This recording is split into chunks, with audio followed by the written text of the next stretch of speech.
Lutter contre l'insécurité alimentaire, un financement supplémentaire de l'USAID. Madagascar fait partie des 6 pays africains qui bénéficient d'une enveloppe supplémentaire de 40 millions de dollars pour atténuer l'insécurité alimentaire et pour renforcer la résilience des systèmes alimentaires, selon l'Agence américaine de développement ou USAID.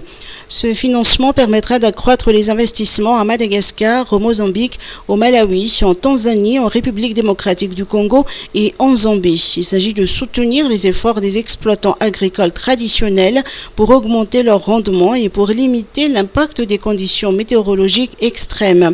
Les agriculteurs pourront utiliser des espèces de plantes cultivées améliorées, accéder facilement à l'eau et à l'utiliser de manière plus efficace. Richard Ramanambitan, élevé au grade de commandeur de l'Ordre national.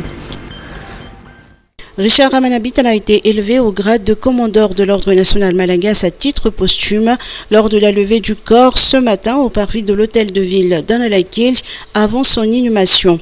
Présent à la cérémonie, le président de la République André Rajoelina n'a pas taré d'éloges à l'égard de celui qu'il considérait comme son ami, son frère. Il était même prévu être notre candidat aux élections communales et municipales, Antananarivohitra, a confié le président.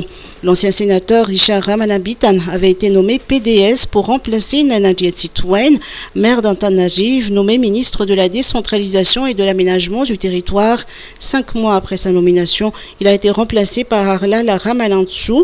Le ministère de la décentralisation avait justifié sa démission pour raison de santé. Exposition Our Birds à la rencontre des oiseaux de Madagascar.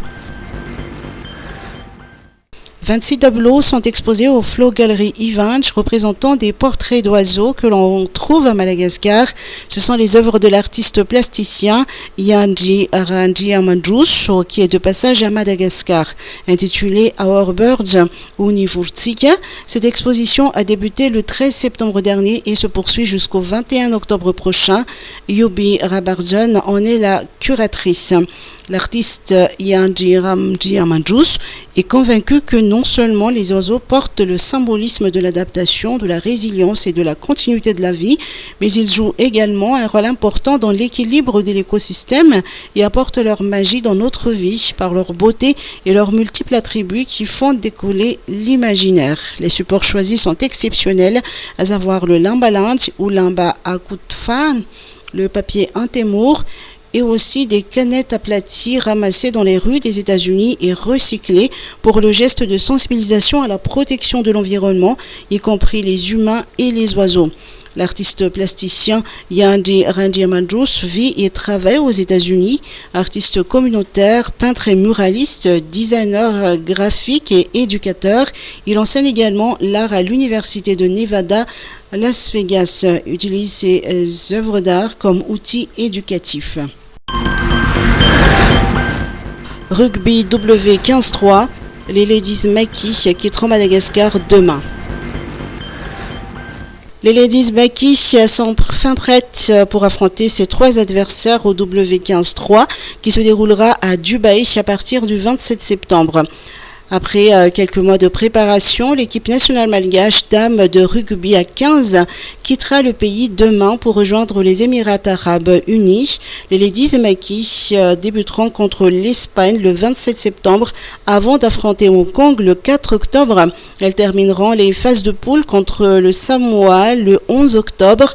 Selon Alain Radjamiadze, coach principal des Ladies Maki, le dernier entraînement sur le sol malgache s'est tenu ce matin pour les derniers ajustements tactiques.